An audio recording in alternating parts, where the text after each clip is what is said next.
Mr. Ross, and thank you for all of those who are trying to tune in and you can only hear us. We are having some technical difficulties this evening. We haven't started yet. We wanted to wait to see if we could get that working.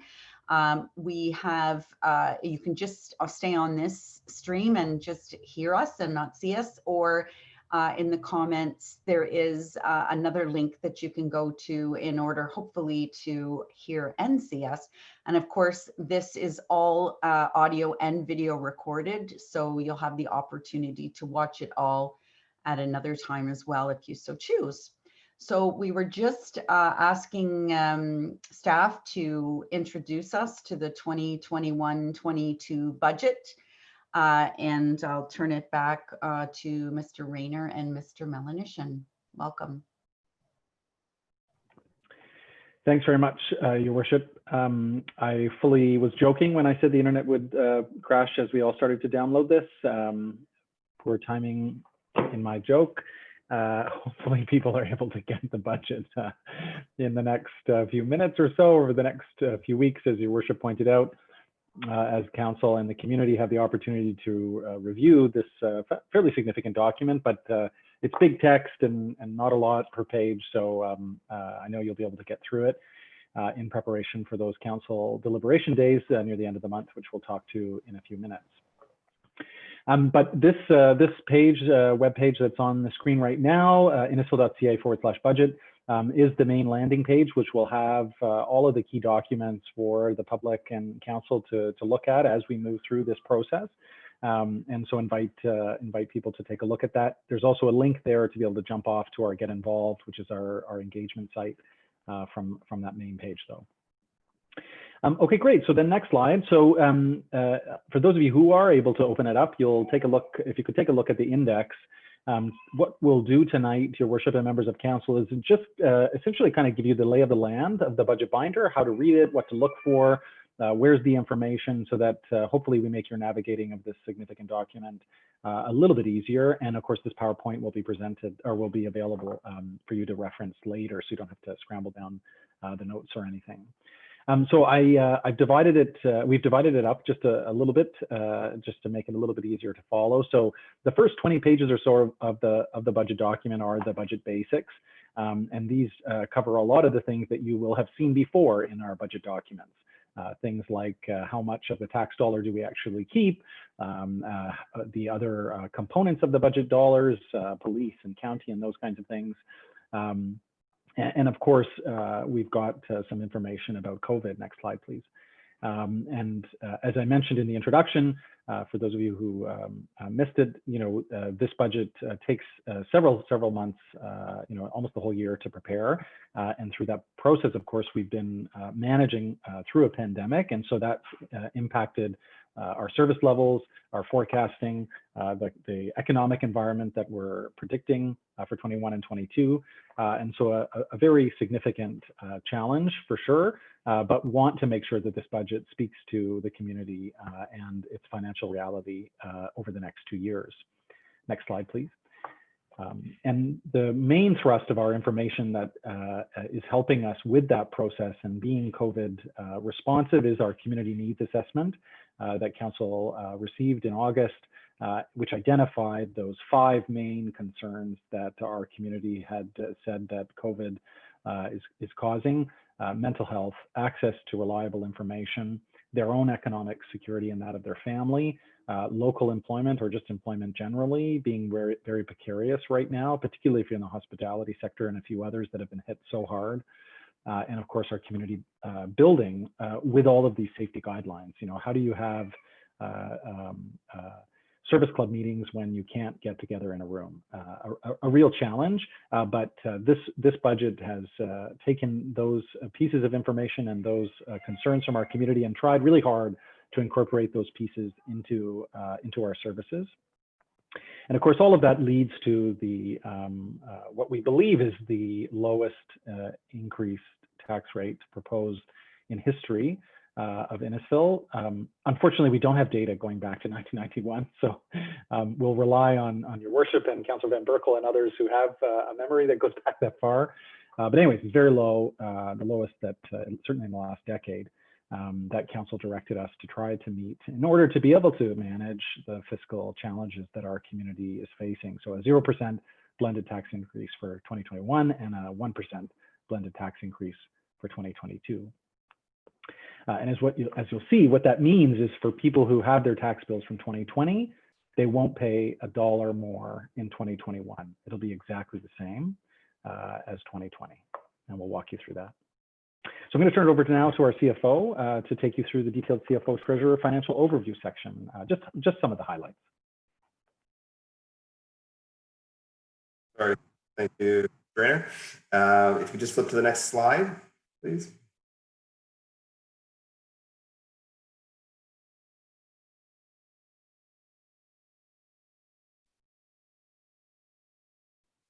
Slow loading tonight, few technical difficulties.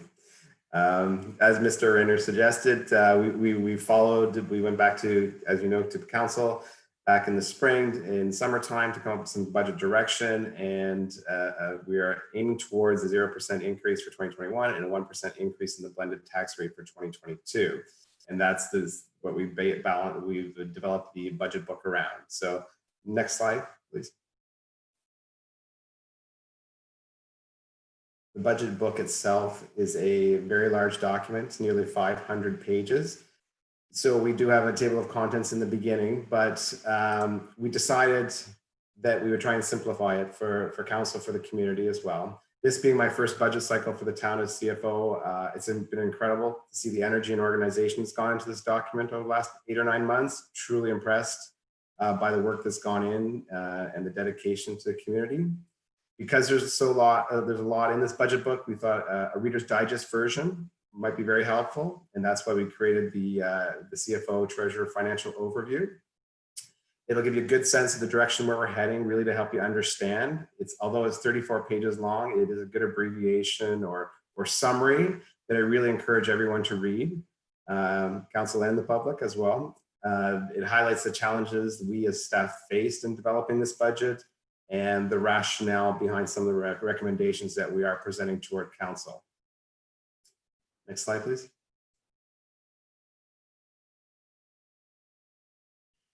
A lot of this budget is developed around some assumptions, particularly in growth. Innisfil is a growing community. So growth in our assumptions and about how much growth is coming to Innisfil in the coming years ahead, they have a significant impact on our budget. Although there was sort of stagnation in growth in 2019, it looks like residential growth is accelerating despite the pandemic, and even perhaps as a result of the pandemic, as people flock out of the large city centers. Certain developments have already sold out well in advance of anticipated building dates. So as assessments increase, property taxes follow suit. Unfortunately, growth is a very, very challenging number, a very difficult number to forecast, as we were heavily reliant on the MPAC to provide us that information. So for budget purposes, we made some assumptions, and that's what I'd like to review on the next slide, the assumptions that we built the budget around. Next slide, please.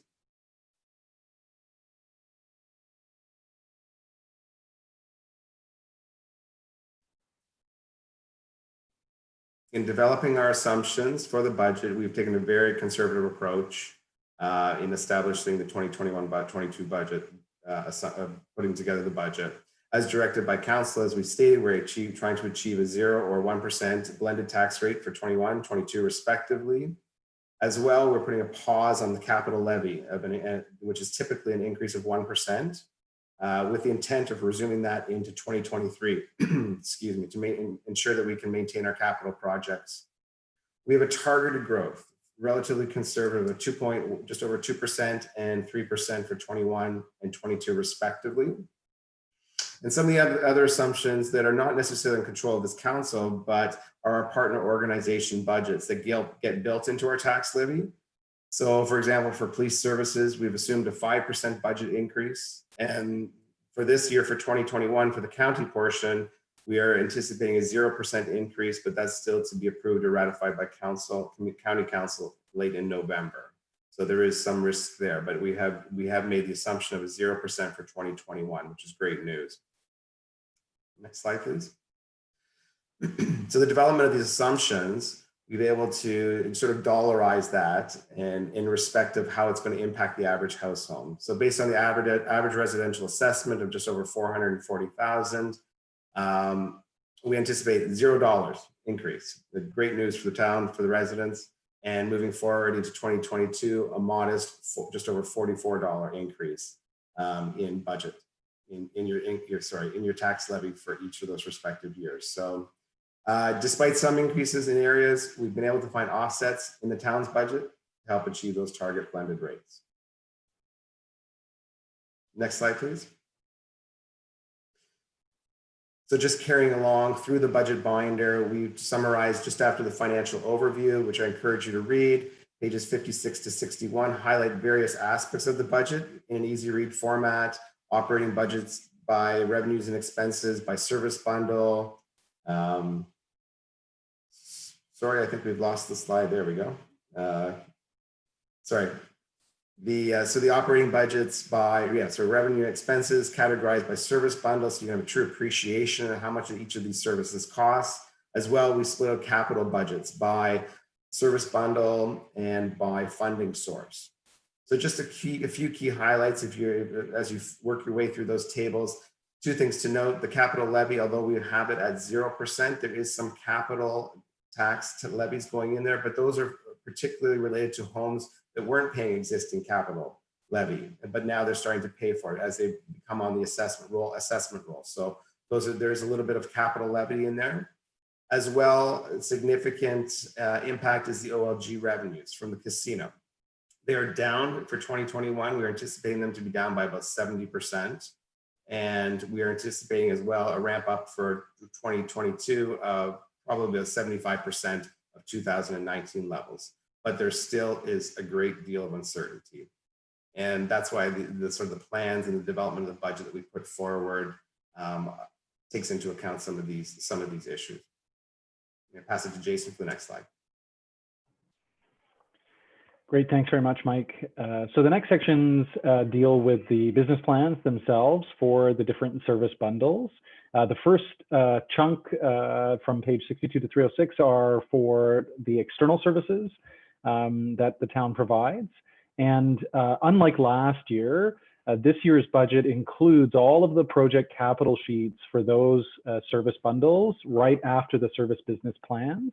So you shouldn't have to go flipping to the back of the book to look at the capital sheets and then come back to the service business plans. It should just flow in kind of logical order. We're hoping that that's helpful. Next slide, please.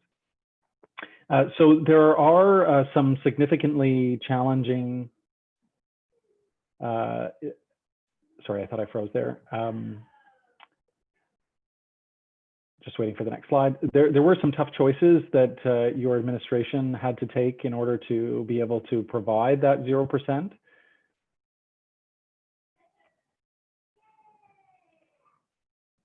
Great, can you hear me okay still?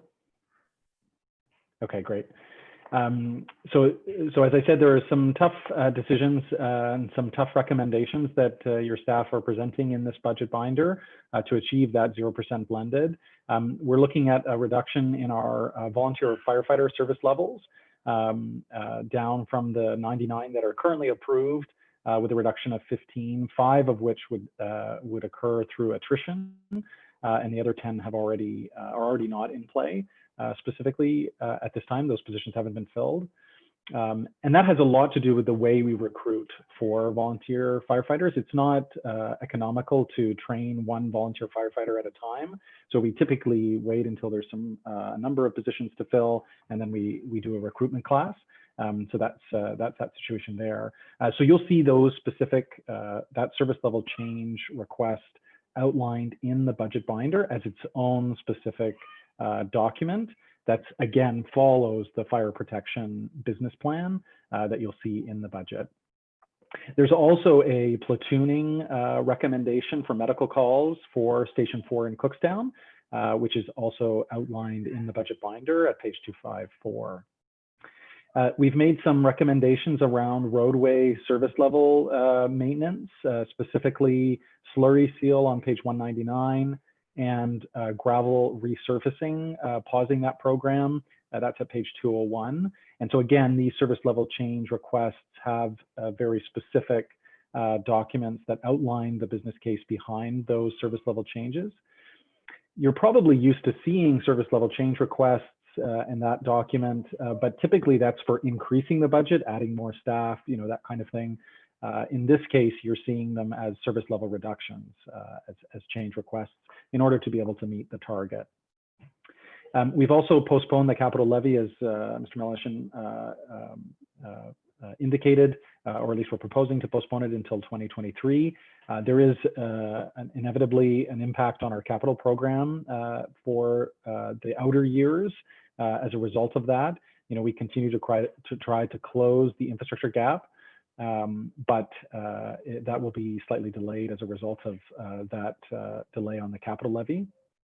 Worship, am I coming through okay? It's just a bit spotty on my end. You can hear me okay? Okay, great. And then finally, on the non-union side, compensation, we're recommending no grid progressions through the salary grid for non-union staff in 2021. Typically, when staff are hired, they're hired at sort of level 1 or 2 of a 5-step salary grid, and they move through that based on their performance, typically annually. But we're recommending to freeze that for 2021 to be able to meet, again, that target. Next slide, please.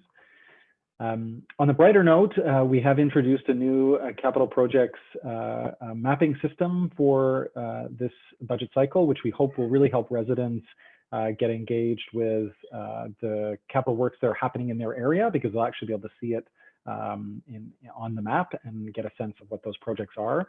So this is, if we can go to the next slide, you'll see a screenshot of that capital project map. But again, through our website, innisfil.ca/budget, you can click on the tool that will actually allow you to look for those projects and click on them and see them in the maps. Is it just my screen, or are we still on the Tough Choices PowerPoint? Okay. The screen, yeah, they're very slow. There we go. There we go. Okay. Good. I think everybody must be on the internet looking at the US election. Maybe that's what's happening today. Sorry, this isn't quite as interesting. And sorry about the background noise too, Your Worship. The joys of working remotely. Okay, so next slide, we'll move on, and Mr. Melishin will talk to us a little bit about the internal business plans, internal services. How can you say that the US election is more exciting than this, but that's a whole different issue. Just briefly, as we continue through the binder, Mr. Rayner explains sort of the external facing ones. We also have the internal facing services that we provide. Here you'll find the business plans for those support services that support the outward facing resident services. So we've got finance, people and talent, legal, information technology, fleet, communications, so all those internal support services. But what you'll find, and we've tried to really simplify this for the readers, that both in the internal and external business plans, we've made efforts to make it really easy to understand with reference points. We provide a brief description of the team that runs this service, a high-level summary of what we do within that service or what service is being provided, details of the operating and capital budget plans for those specific services.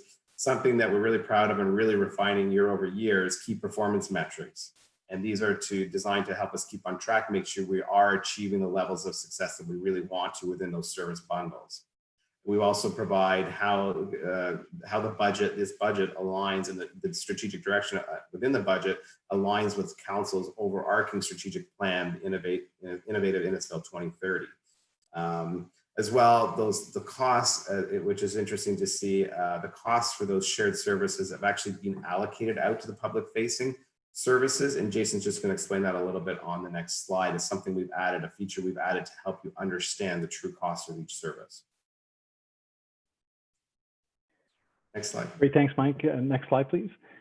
So in the business plans, for each business plan, you'll see a box in the top right-hand corner where we've calculated what the cost is per household per month to have this service for our residents, and tried underneath to provide some reference point so that our residents and council have a sense of what this is costing people and a little bit better understanding of what that breaks down to in a more manageable sense.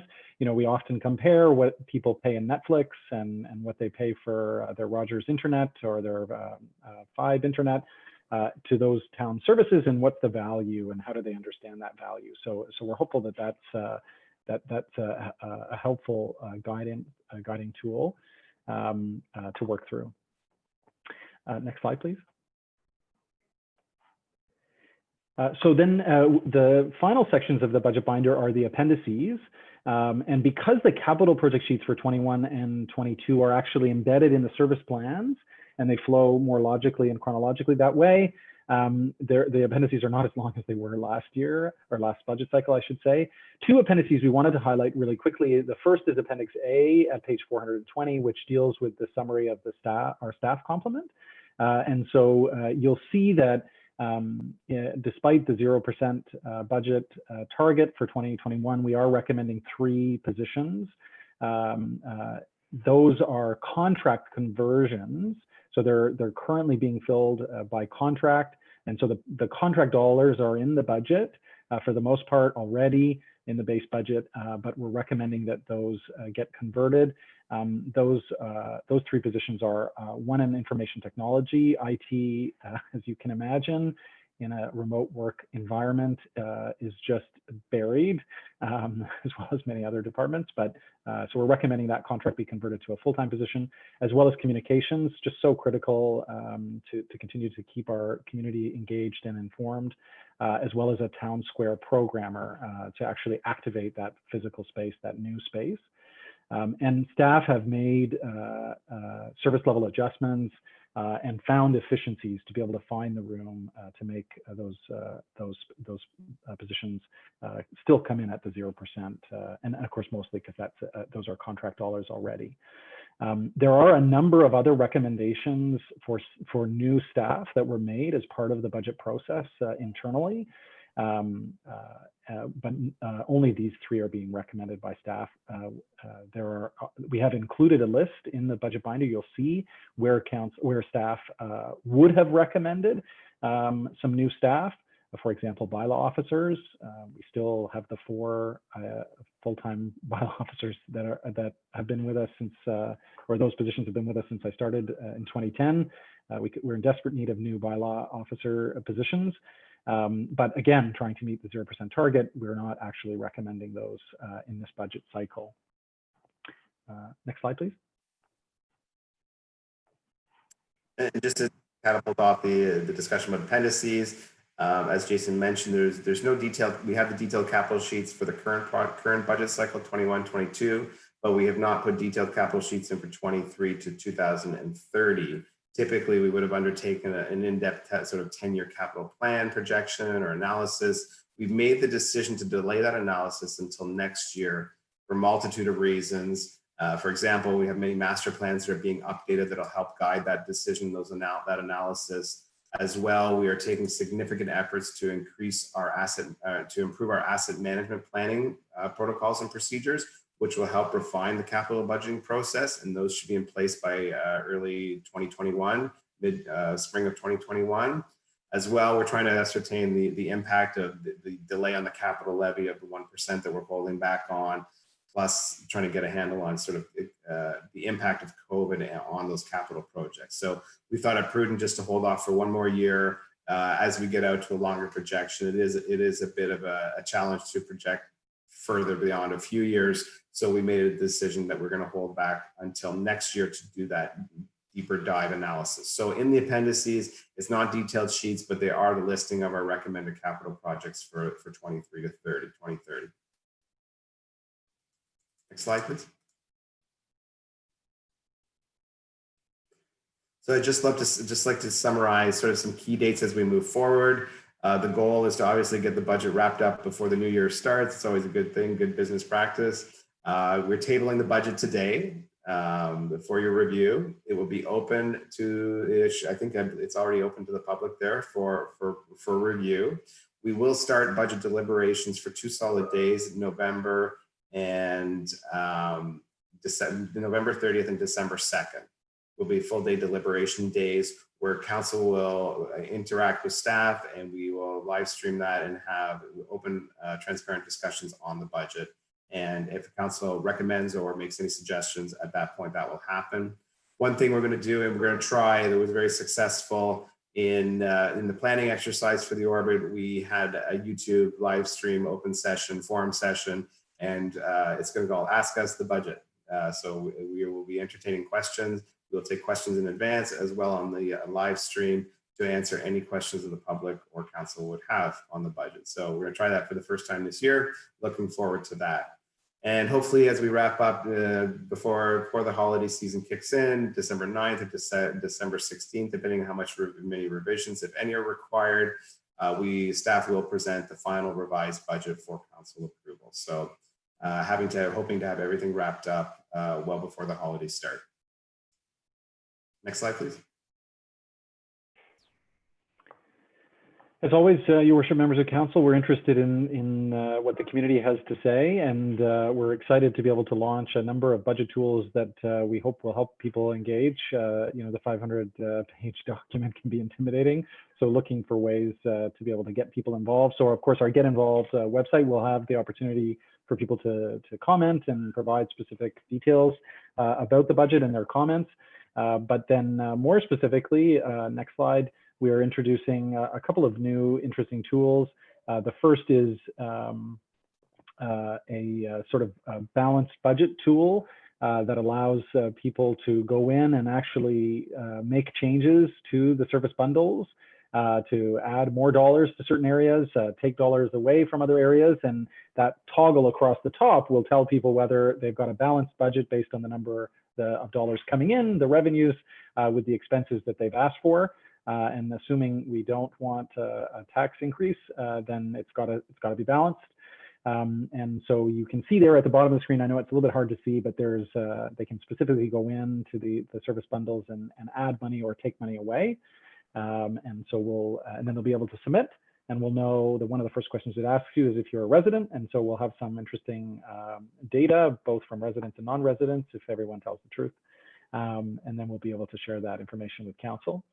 And on the next slide, we are also introducing a very exciting tool that we've been working on for many years that we're excited to launch, which is basically your tax receipt. So as if you went to the town of Innisfil and purchased your services for the month, you would get a receipt just like you do from your favorite box store, and you'd get a sense of what your monthly bill per household is.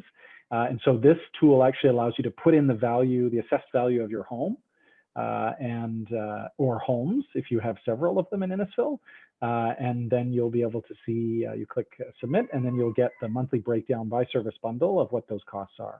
Our hope is that people really get a sense of the value that their tax dollars deliver. It's hard with the typical tax bill that's thousands of dollars, and people see that bill a couple times a year perhaps, or they're on pre-authorized payments. But do they see the translation of those dollars to the service levels that are actually delivered and the services and programs? So very excited to have that tool available, and interested in your feedback, members of council, if you like it and use it, and if people in our community like it and use it as well. And so we're happy to take questions, Your Worship, and members of council. I should note that, and as Mr. Melishin talked to, we will be doing a live YouTube night on November 18th. So we're excited to have that as well. And hopefully a few members of council will also participate in that process, so we can answer some of the political questions and not just the technical ones. So next slide, please. We're happy to take questions, Your Worship, members of council. Thank you very much for that. Questions or comments from members of council? Councillor Waters. Thank you, Your Worship. I just want to say congrats to the staff. I think they've done a great value here in terms of the community to be able to understand where their tax dollars are being spent, and give them an opportunity to actually to play around with those numbers to see, because we've had discussions about difficult choices that council and staff have had to make in order to make the 0%. So I think the interactive tools that you've got embedded in this, I think are a great way to get, residents interested in how the budget's put together. But I think on top of that, the live stream question answer, I think worked really well last time we did it for the orbit, and I think it'll work out really well. So I just want to congratulate you on this. I'm going to be interested in seeing what all the numbers say, and I'll have some very good questions in a couple of weeks. But I think just overall, I think you've done an excellent job in trying to engage the public and help us better understand all the details that are involved in the budget. Thank you, Councillor Waters. Other questions or comments? Councillor Sadi. Thank you. Following up with Councillor Waters, I too like the budget residents being able to go in if they want to look at this online, or be able to download it if they wanted to be able to go over it. I like the opportunity of the Ask Us on YouTube. It did. I joined that on the Orbit, and there was a lot of good chats and questions answered immediately by residents to help better understand the interactive tool. I think that's great. Just clarification, is that on the Get Involved, or where is that interactive tool where they can go on and feed in to the budget what they thought was important? I just missed that piece. Is that on the Get Involved, or I just see our CAO? Mr. Rayner? Thank you. Through your worship, Councillor Sadi. Yes, we're actually hoping to be able to mirror the links on both the budget side on our webpage and the Get Involved, so that depending on where people land, there are people who are used to using the Get Involved site, and so they'll go to that first, and then they'll kind of look for the budget. So on both sites, we'll want to make sure that those tools are available for sure. And while I have the floor, your worship, if I could just clarify, I'm sorry, I misspoke, and my team has caught it, which is great. So there are 3 new staff that are recommended full-time positions in this budget.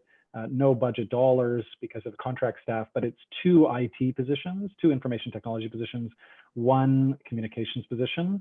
There's no new staff for the town square. I'm sorry, I was mixing that up with, there is some new dollars for programming the town square, about $17,000 in programming for the town square, not a new FTE. So my apologies. Thanks very much, Your Worship.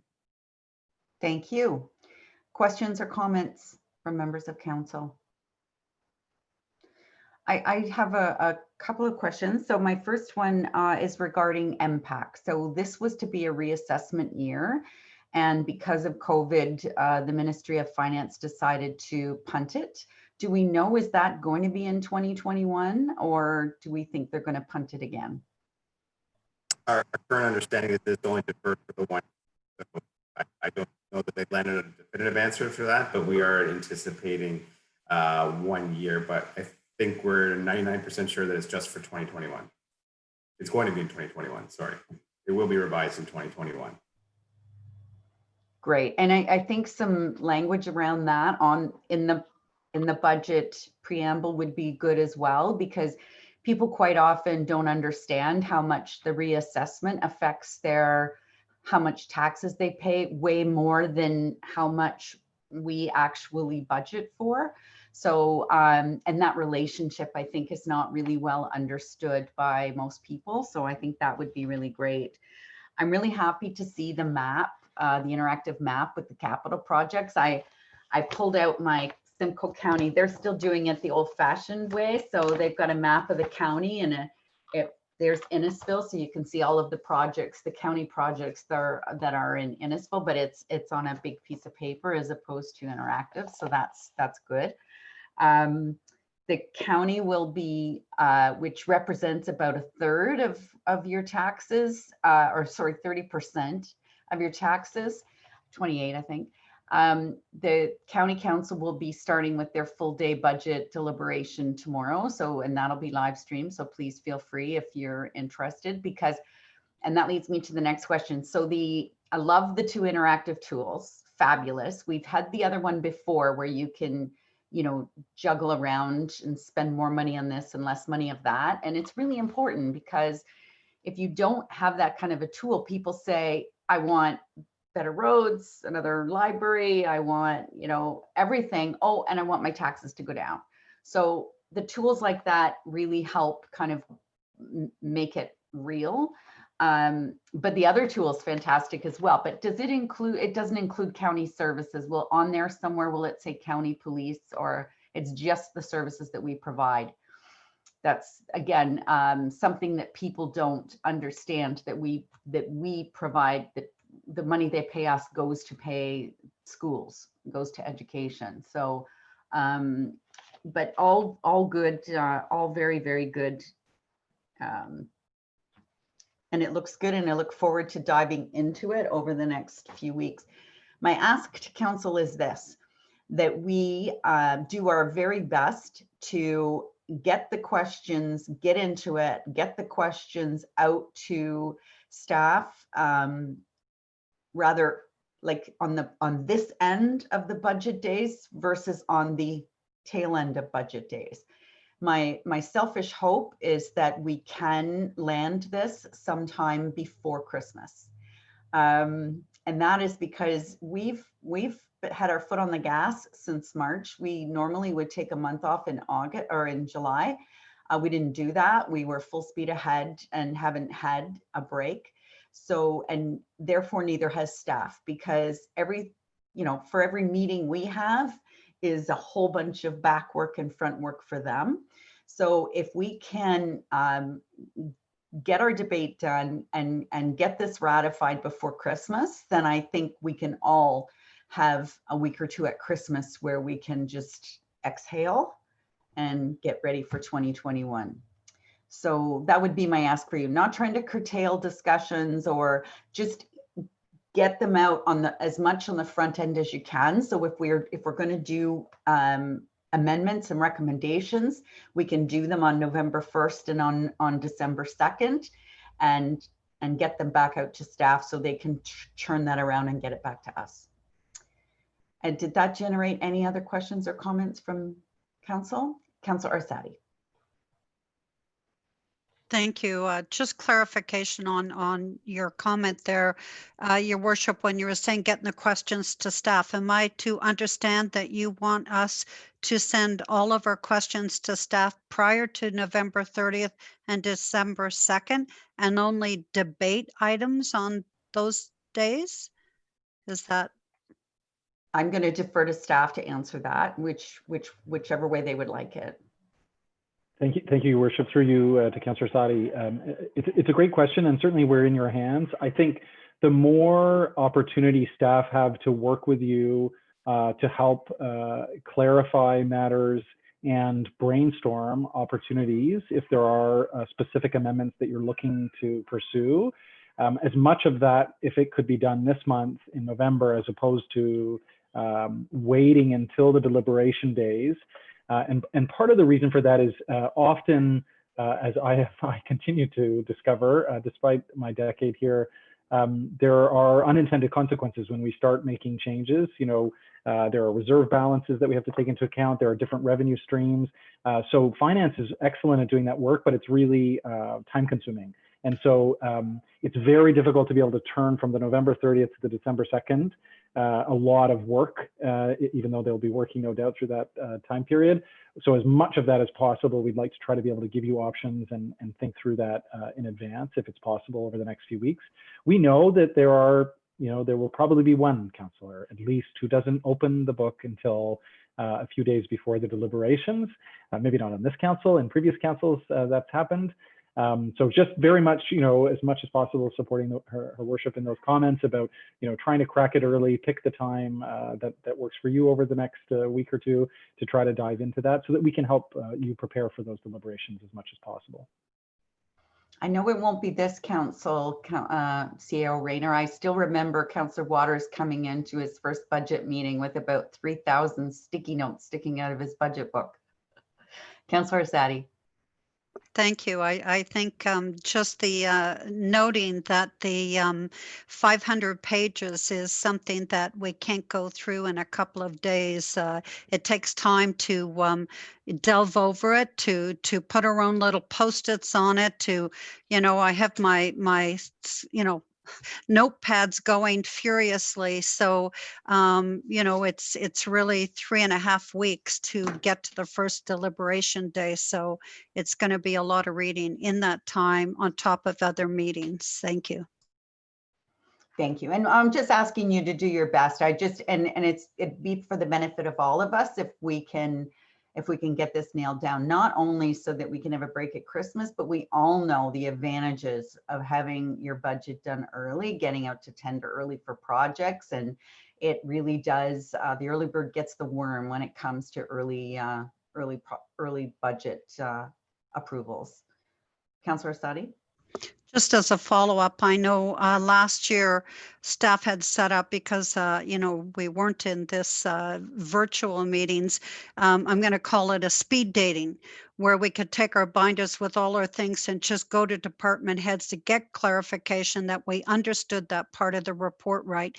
So staff are, please be prepared that you may be inundated with a lot of emails requiring that clarification on the points, so that we fully understand staff's recommendation in the report prior to November 30th. So, Mr. Melanishan? Thank you, Councillor Sadi. That's a really good suggestion as well. And if you have a significant amount of questions for a specific area, we'd be more than happy to set up a virtual conference and go through that budget binder, that section of the budget binder. Definitely a doable thing for staff. So please reach out to the respective areas or myself, and we can set those up for you. Thank you. Hi, Ethan. And finally, that ask the budget night too, I think will be good for council to attend if you can, because I think those will be, traditionally we haven't had a whole bunch of input with for the public on our budget days, but certainly that would be a really opportune time if we're putting everybody together in one room to come and bullet them with questions then too. Thank you. So any other questions or comments on this before we move on? Very exciting. And so the recommendation is that the presentation regarding the 2021-22 budget be received as information. Councillor Fowler and Councillor Ices, all those in favor? Any opposed? That is carried. Next, we'll go to our open forum and appreciate how patient all of our open forum people have been. And we'll ask our first presenter to, and I know there's a list somewhere. I think we had 6.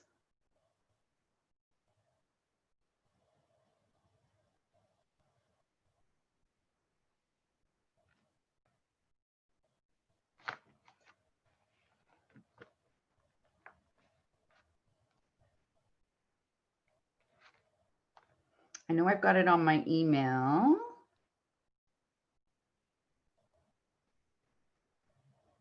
Oh, and I apologize. I should have said right off the bat at the top of the meeting that the deputy mayor was sent his regrets. He was not feeling well this evening. And I have the first open forum speaker is Deborah McGrath. Deborah, and again, just a reminder, the 2-minute mark. Thank you. Ask the other presenters to turn off their cameras, and so that the person presenting could have their camera on. That would be awesome. Thank you, Your Worship. I do have some unstable internet. I'll do my best to get through this. Members of Council and Your Worship, thank you for the opportunity to speak to this item. On behalf of the Innisfil District Association, I am speaking in opposition to the use of an MZO to advance the orbit proposal. To be clear, I am not speaking about the orbit, rather the process in which Council seeks to advance the proposal. It bears repeating that when an MZO is requested, it has the effect of circumventing due process, it raises issues about equity and fairness, and it doesn't enable a fully informed decision-making process which means land use impacts and safeguards may not necessarily be taken into account. MZOs offer a fast-tracked zoning approval through a mechanism that is not defined with no application criteria. From a planning perspective, I've been advised that it's incredibly challenging to provide full, clear, and accurate information on MZOs, since there is no requirement to provide a full suite of background studies. The minister can do whatever he wants. He does not have to consider the technical soundness of anything, as there is no legislative requirement to do so. In short, MZOs are blunt tools designed to bypass all the laws put in place to protect citizens. For council to give up its planning powers to the ministry is extremely worrisome.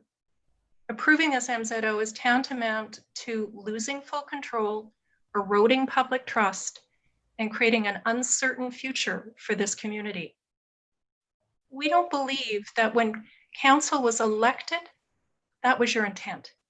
Yet here we are on the brink of massive change with no clear assurances in the agreements. As previously stated in our letter, this is a legacy project for the stakeholders, the town, and its residents. We implore council and staff to consider the future. As community leaders, we are concerned, yet hopeful, that things will turn out better than we fear. Thank you. Thank you so much, Ms. McGrath. Really appreciate that, and thank you for waiting while we dealt with other items. Next on the list is Stephen Kirschenblatt. Mr. Kirschenblatt?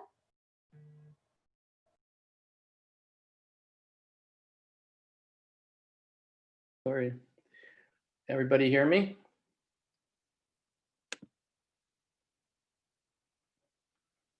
Am I there? Now I'm not hearing everybody else.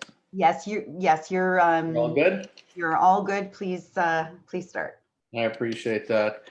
Good evening, Madam Mayor and members of council. It's been 3 weeks since I last got to speak to you. I did send in a letter to council on Monday, and I trust you all read it. And I would love to hear an explanation of who revised the recommendations to add sending the MZO to the minister. This was not in the original recommendations. I heard no councillor or the mayor move this additional recommendation. Yet I've been told very clearly that all of you voted on this recommendation. I spoke to 2 council members who both do not recall the discussion on it, do not recall seeing it, yet the recorded vote seems to have it there. So I don't understand how these type of things happen. But I think you should all understand it and look into it because it sounds a little sneaky to me. We first started with the Orbit Vision, which was a major change to the town of Innisfil. Maybe it could be described as a major attack to our community. You then decided to implement it through an MZO. And like Deborah McGrath pointed out to you, it's a very, very turnover instrument to some control that you will no longer have. It is an attack on our democratic rights as citizens of the town. We lose control, we lose input. So doing this MZO, I feel that it's like launching a cruise missile at our town and our democratic rights. And it's not the thing that we should be doing in Innisfil, in Ontario, and in Canada.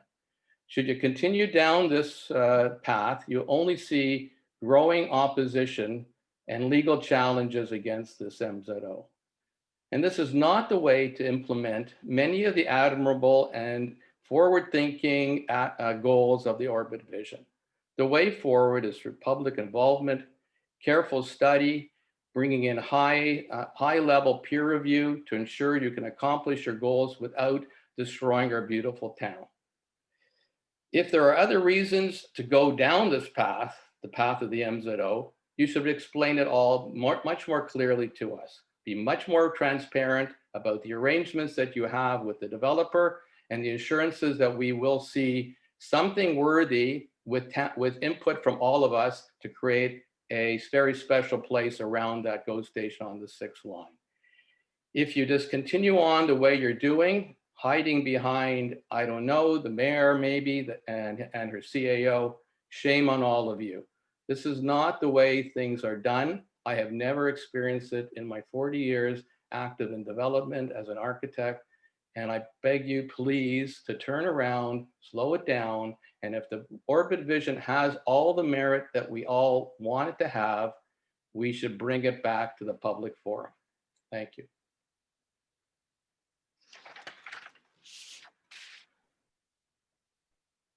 Sorry, thank you, Mr. Kirschenblatt. Next is Megan Varga. Good evening, Mayor, Council, and staff. I'm very much against the use of an MZO as it lacks transparency and public input. Part of the Ontario Municipality Councillor's Guide, dated 2018, the role of a councillor is to be a representative, and I quote, "You were elected by your constituents to represent their views when dealing with issues that come before council. Your constituents have many views and opinions, and you cannot represent all of them all of the time. Much like the old adage, you can't please all the people all of the time. In this case, you can. After reading all the comments posted officially through town avenues and on social media, I cannot find one resident who agrees that an MZO is the right path. Yes, there are people who want to see the orbit built, but not one has said, yes, let's skip all public input and involvement and just build it. If the design and planning are good, there won't be delays and appeals. You already have support for the development, so let's listen to the residents, work the process as it was designed, and not request an MZO. Thank you for your time.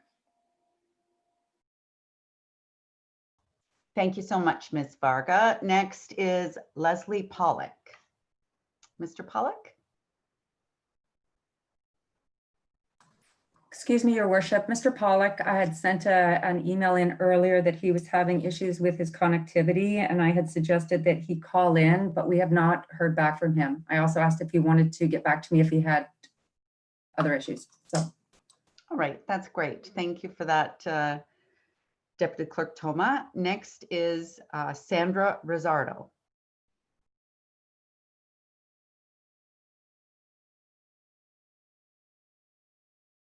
You're on mute, Sandra.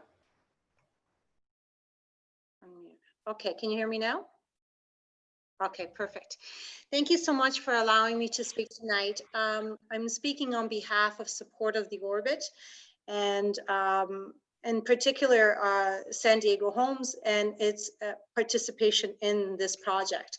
We are so very excited to be a part of this. We think it is an innovative way, and it's a look into the future, and it's a great part of being for Innisfil to have this orbit in here. We think as a company, as a family who live and work in Innisfil, we think we can incorporate the values and the things that are important to Innisfil that always have been important. For example, walkways, little parkettes, making little communities inside of itself, and be innovative and do things to help with the environment, such and new forms of energy, such as geothermal, such as solar panels, and so forth. I think this is a great way to start the orbit.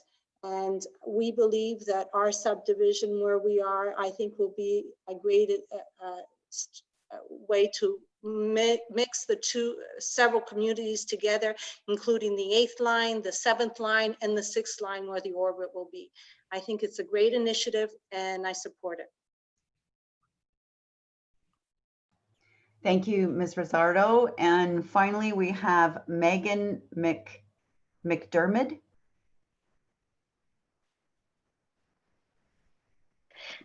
Thank you, Your Worship. My name is Megan McDermott. I'm counsel to Innisfil Alcona Limited, a landowner within the MZO area. And we did submit a letter on this item, and I refer you to that for the details of my client's position and requests. My client is supportive of the town's initiative to move forward with development of the lands in the orbit area through an MZO. And there are 3 areas of revisions that we are requesting to the draft of the November 4th, that draft of the MZO.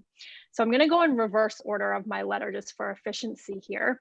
The third item is a request to expand the MZO so that permissions and densities are established for lands out to 800 meters and not just limited to the 425 meter radius. My client believes that this would better align this first stage of the provincial policy direction and provide greater clarity and certainty for future planning processes. And I'll direct you to my letter for the full discussion on that. The second item has been addressed in the revised draft of the MZO that staff will be presenting to you tonight, so I'm not going to speak to that. And that leaves the first item of my letter, and this is the one that I'm going to focus on most, and that's the identification of the ultimate MTSA area in the MZO. And my client's concern with the November 4th draft was that all of the MTSA terminology was removed from the body of the document. And we had understood that establishing the ultimate boundary was an important part of your request to the minister, and my client felt that it was very important as well. And so we have had some discussions with staff about this. And from our legal perspective, there's nothing that prevents the identification of an MTSA in an MZO. And in fact, the Planning Act specifically recognizes that major transit station areas and the uses, densities, and heights permitted therein will be included in zoning bylaws. So it is the type of thing that can go into an MZO. And so we think that establishing this ultimate boundary is an important item for the MZO, and we encourage council to maintain it in the final version that's submitted to the minister. And thank you for your time. Those are my comments for this evening, and I just repeat my client's request as set out in our letter. Thank you, Ms. McDermott, and thank you everybody, most everybody, for being respectful for our 2-minute time. I appreciate that very much. So next, do we need a recommendation to receive? No, I guess we don't. So next I'm going to ask if there's any disclosures of interest, and at this point, if anybody had a disclosure. Councillor Ices. Thank you, Worship. As in the last meeting that we discussed this topic, I will have to step aside as I have a conflict. I have some family that owns property that is in the outer zone of the orbit, so I will do that. Thank you, Councillor. Anyone else have any pecuniary interest? Seeing none, we'll move to the added item, which was the additional information that came in form of a memo that arrived today. And for those who wish to read the memo in full, you may do so by going on the getinvolvedinnisfil.ca website.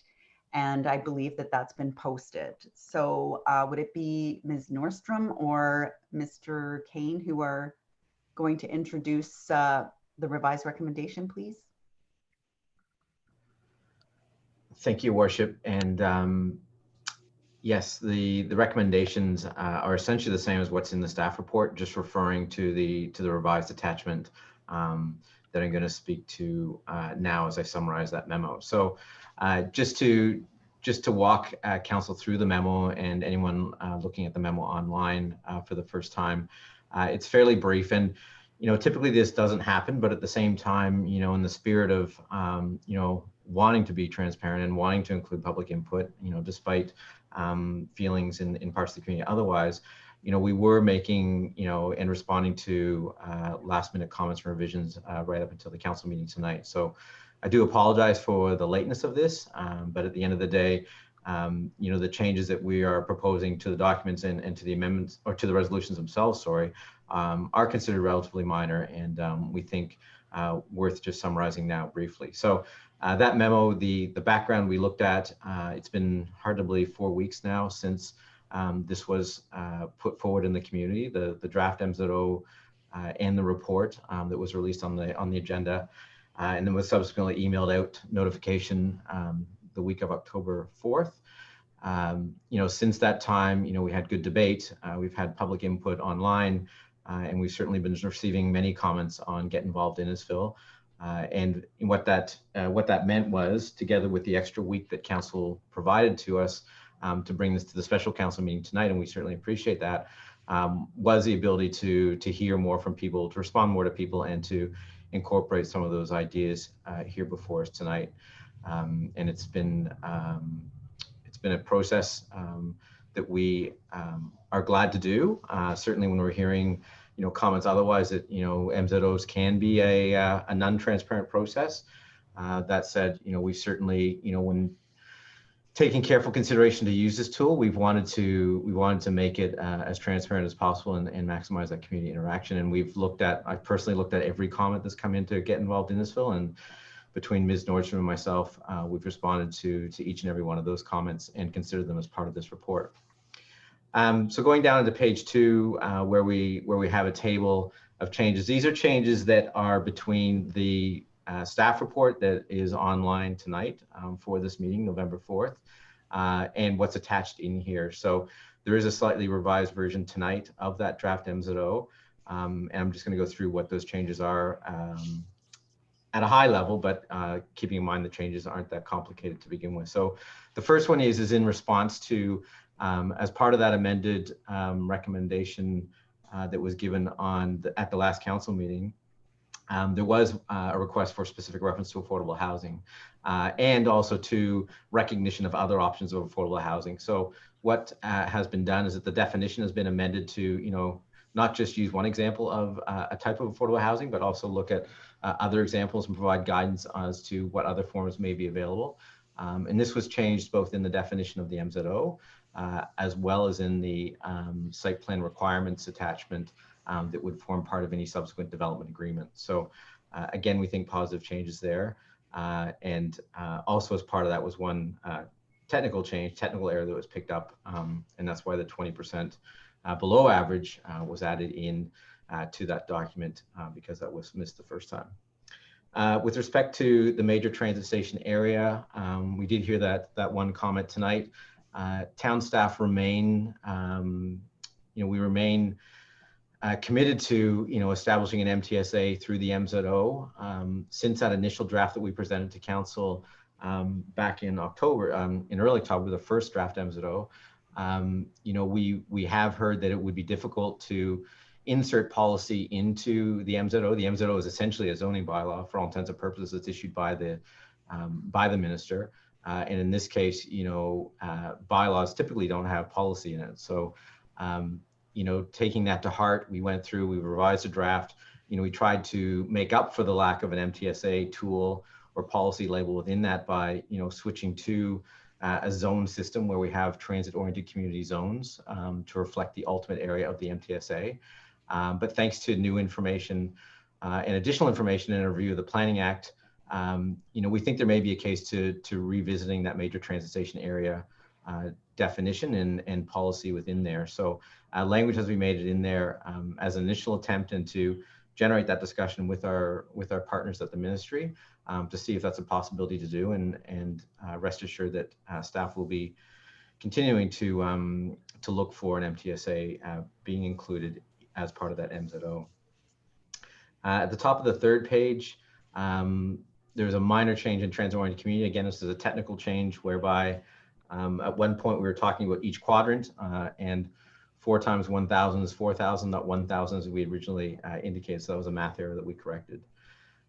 With respect to the transit-oriented community, this was a change again in response to a comment that we had whereby, we were trying to reflect that the transit-oriented community 3 zone would basically is a holding pattern essentially to allow for that secondary plan process and the wider implementation of the orbit to occur beyond that 425 meters.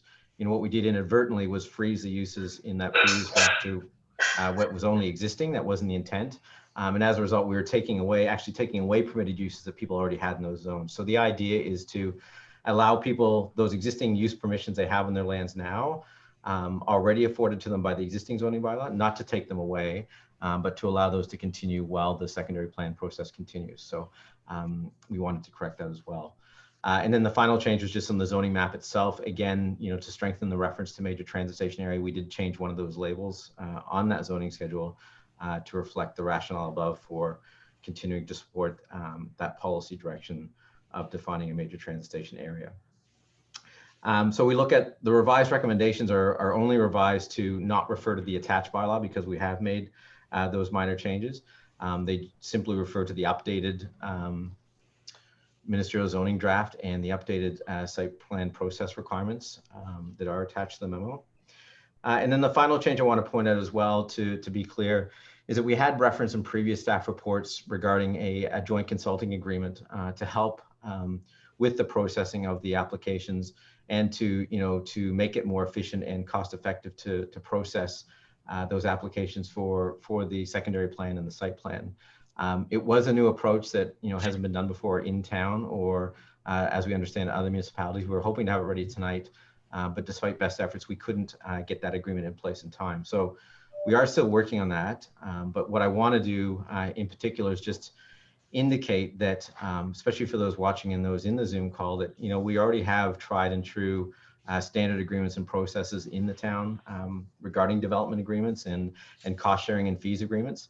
Those tools are still available to us, and we're going to be using those tools as we need to if there is no consulting agreement. But I just want to make sure that we do have existing processes and agreements in place that we'll continue to use.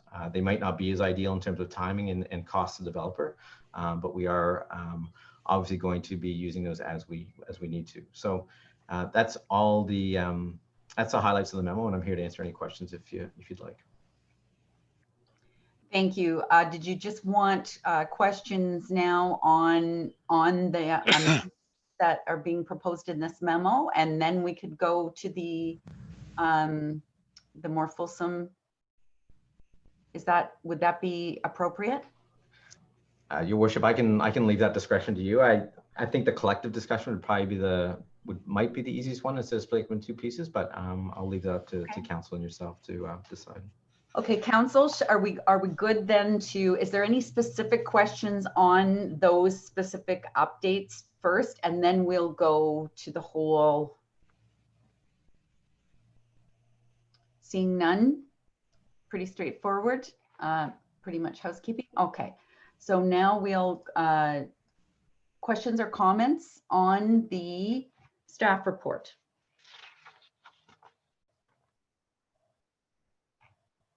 I'm going to start, if that's okay, because I want to just speak quickly to, oh, I guess I have to have a mover and a seconder. Is that what you're, sorry. As soon as I see the deputy clerk, I know that I've done something wrong.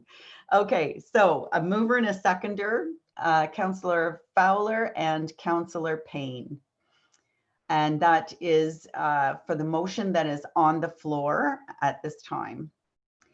So I'm going to start just by addressing one of the comments in the open forum regarding the revised recommendation that we dealt with on October the 14th. So anybody who frequents council knows that all of the recommendations that are provided to us are simply staff's recommendations, and that's all they are. And I think that there's very few meetings that we go through that one member of council or another doesn't have an amendment or two or three for at least one of the staff recommendations, and that's what we vote on. So I did go back and watch the October 14th meeting just to make sure that we did do it properly, and I can tell you that the original staff recommendation was moved by Deputy Mayor Davidson and seconded by Councillor Van Berkel, and then the deputy added an amendment of his own about affordable and attainable housing. And then near the end of the conversation, Councillor Nicol put forward an amendment, and I believe it was seconded by the deputy mayor. So now we had the original motion the staff recommended, the one that the deputy mayor added, and then the one that Councillor Nicol added. And then Mr. Parkin came on and said do we want to separate them and deal with them separately, or are we okay dealing with them as one motion, one amended motion? I asked all of council if anybody wanted to separate. There was no one who wanted to separate it, and then we voted on it and it was recorded. So that's how that came about, and it's the normal practice that we've followed, that's part of our procedural bylaw, and that we've followed for the last, well, as long as I've been here anyway, 26 years. So just wanted to explain that first and put that away. And then now happy to go to questions regarding the recommendation that's on the floor. Mr. Parkin. Thank you, Your Worship. I was just wondering if we had finished the last recommendation, if it was voted on, just to. So did we want to, is that, so we need two? We need one for Mr. Parkin or Mr. Kane's additional memo? We set it up this way just for clarity so that we can receive that memo, since it was separate from the staff report. And those very small changes to the motion for the next item, just to confirm that council was fine with us putting that up. Okay, so the mover, which was Councillor Fowler, and the seconder, whom I forgot. Who was the seconder on that motion? I believe it was Councillor Payne. Okay, so any questions or comments on those amendments? Councillor Orsatti. Does this prevent us from additional dialogue and additional recommendations for amendment? Mr. Parkin? No, it will just, what will come up on the screen on the next slide will be that recommendation with those small tweaks to it. So once you get that moved and seconded, you can do your normal process where you've got, if anyone wants to propose amendments or make friendly amendments, you can go and do it at that time. Thank you, Mr. Parkin. So are we all clear? I just want to make sure everybody's clear what we're voting on. So those were the changes that have happened between October the 14th and today that Mr. Kane just identified. Seeing no questions, all in favor of the recommendation? Those, I can't see your hand, Councillor Payne, it's up. Okay, those opposed to the recommendation? One opposed, that is carried. Next is the staff report. That is the one that was in our agenda with those updates that we've already talked to. Discussion, comments, questions? Councillor Waters. Thank you, Your Worship. I just want to ask Tim whether or not he can address the reoccurring concerns that residents have. Now, MZOs can be used for good things, like we did for the Tollendale Senior Center, where we did that for that development, and that seemed to be okay. I think because this one is a much larger development, that a lot of people are still reticent about using the MZO, and it doesn't seem to be dissipating in terms of people's concerns around transparency and the environmental issues. And so I'm just not too sure what can we do to reassure our residents that those same environmental things that we want to look at, the transparency issue and all those types of things that keep on getting mentioned, that these things are still going to happen even if we accept to go ahead with the MZO. So I'm still hearing the same things from residents, and so obviously we're not addressing their concerns well enough. So I'm not too sure what council can do or staff can do that directly says, this will still happen. So it's just a question to Mr. King. Thank you, Mr. Kane. Certainly, and through your worship to Councillor Waters, yeah, MZOs have a very wide range of uses. The first one, I believe, in Innisfil was the casino, which is still there to that day. The second one was Tollendale, which people saw the public benefit of having that MZO to enable. And the third one being considered now is the Orbit. So, with respect to circumventing due process and equity and transparency,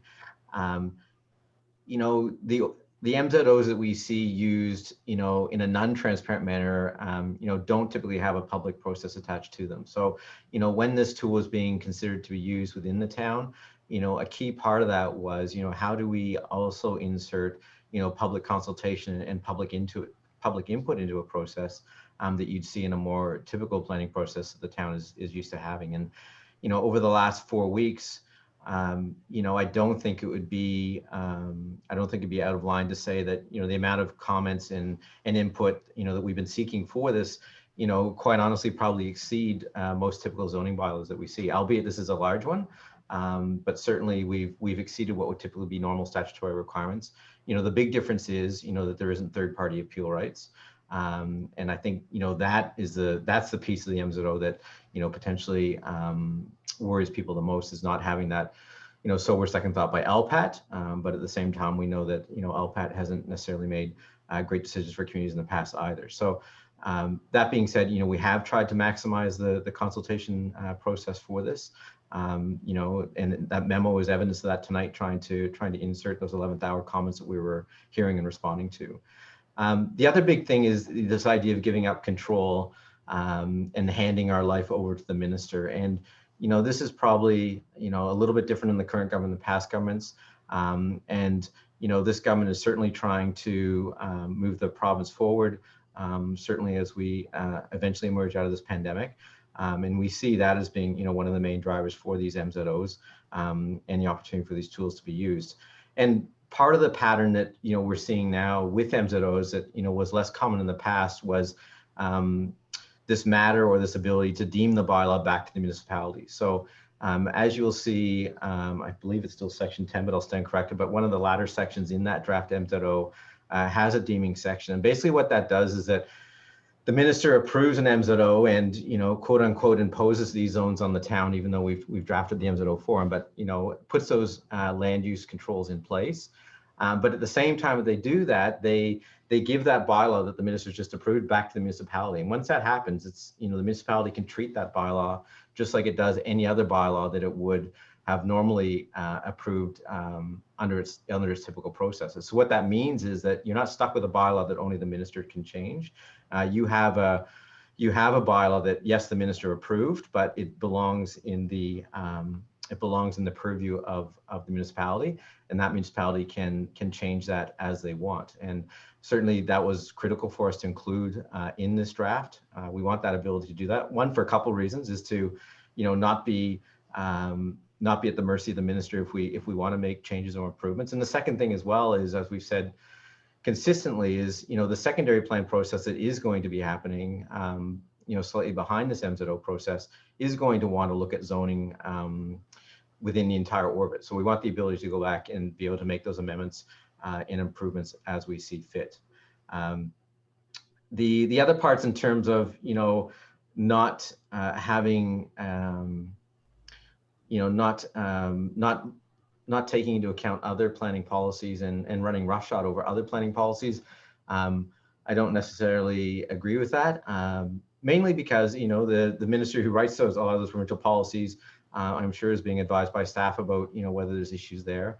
At the same time, we have official plan policies in place that the MZO doesn't override. Yes, it does approve land uses, but the OP policies still apply. The provincial policies still apply, including, and importantly, the Lake Simcoe Protection Plan in this case.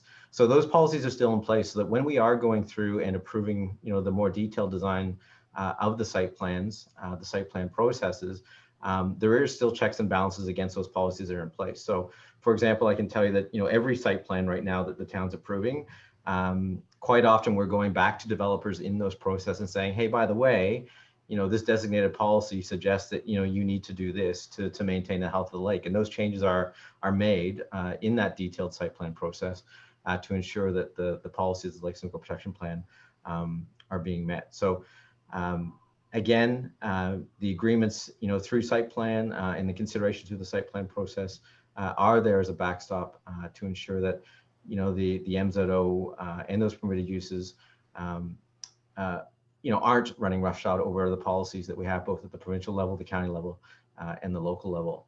And then finally, in terms of, there's no background agreements or studies in place. This council may not be aware, but certainly those of you on previous councils was that, there's been extensive background studies to date in this area of South Alcona, both through Official Plan Amendment 1, that's quite old now and isn't in play, but certainly there's a lot of background studies that are there. Those studies were updated and proposed to support the Alcona South Secondary Plan, which is essentially the site of this MZO that we're discussing tonight. So there is background information there that staff have been looking at and seeing that we're not shooting ourselves in the foot, so to speak, in terms of if these permitted land uses were to show up through an MZO, and knowing too that we can rely on those studies when we're going through that detailed site plan process to make sure we're responding appropriately to what the planning opportunities and constraints may be. So with that, I think that may answer your question, Councillor Waters. If not, I'm happy to clarify further. Thank you very much, Tim. I think it does. So I appreciate that. Thank you. I'm going to ask just on that, Mr. Kane, if you could just under the attachment 4 of the Orbit Master Site Plan requirements, if you just wanted to maybe highlight, or I could, some of the supporting materials that are required for the site plan in the just to give people a sense of what is required. For sure. And Your Worship, I may ask if Ms. Nordstrom's able to do that while I pull up my copy, because I don't have attachment 4 open. That would be great. Or just give me a few seconds. Thank you. Sure. Ms. Nordstrom?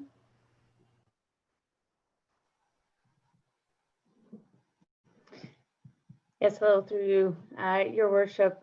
Yes, so the site plan requirements that have been set out a host of background studies, technical plans, and requirements to be accompanied with future site plans associated with any site plan submissions that come in within the proposed MZO land. So some of those at a high level are, site plan, architectural drawings, landscape plans, grading plans, tree inventories, functional servicing, geotechnical, hydrogeology, noise and vibration, placemaking, environmental impact study, traffic impact, urban design, environmental site assessments, and the list goes on, but it is a comprehensive list of technical studies that would typically be required to accompany any site plan application, and there's certainly no exception here. And it has been tailored specifically to capture those the vision and sustainability principles that underpin the entire Orbit vision. And happy to take any questions on those requirements that have been set forth and set in attachment 4. Thank you. I think that's an important missing piece, and I wanted to just highlight that. Typically, when we follow the process and go to a zoning we have a zoning planning meeting, go through a zoning bylaw amendment, we typically will get a few dozen people that will come out that will be interested. And they'll want to ask questions about, will there be a buffer here? Or where's the parking lot? Or those are the questions people ask. And typically the answer from the planners is, oh, that's not done at this stage. This is the zoning stage. We'll get to that stage. That's done under the more detailed design in the site plan. So while Ms. Nordstrom listed some of them, I think it's really important for you to understand the entire list, which includes the architectural drawings, erosion and settlement control, external works plan, grading plan, landscape plan, lighting and photometrics plan, microclimate plans and analysis for sun, shadow, and wind, paving marking plan, servicing plan, snow storage plan, stormwater management plan, topographic and boundary survey, truck turning movement plan, tree inventory compensation and preservation and protection plan, functional servicing report, archaeological report, geotechnical report, hydrogeological assessment, noise and vibration study, placemaking brief, community needs assessment, salt management plan, spill contingency plan, stormwater management report, addressing both quality and quantity controls, stormwater management operation and maintenance manual, traffic impact assessment, environmental impact study, health impact assessment, urban design report, water conservation plan, environmental site assessment phase 1 and 2, sustainability checklist, odor study, schedule and design and milestone study. So I just wanted to, I'm sorry to bore you and go through that list, but I really think it's important that you understand this isn't just, you know, here you go, do whatever you want.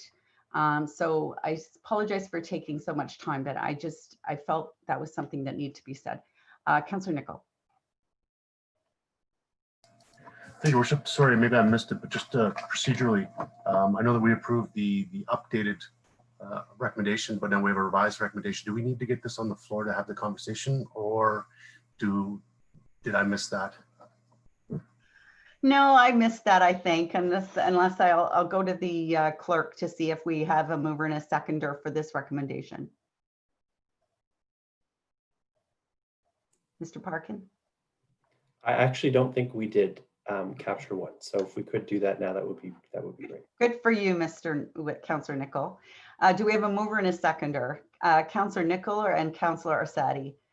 Okay, so it's on the floor now. So I'm not going to repeat. I promise not to go back and repeat everything I said, though. So if we can just go from there. Other questions and comments?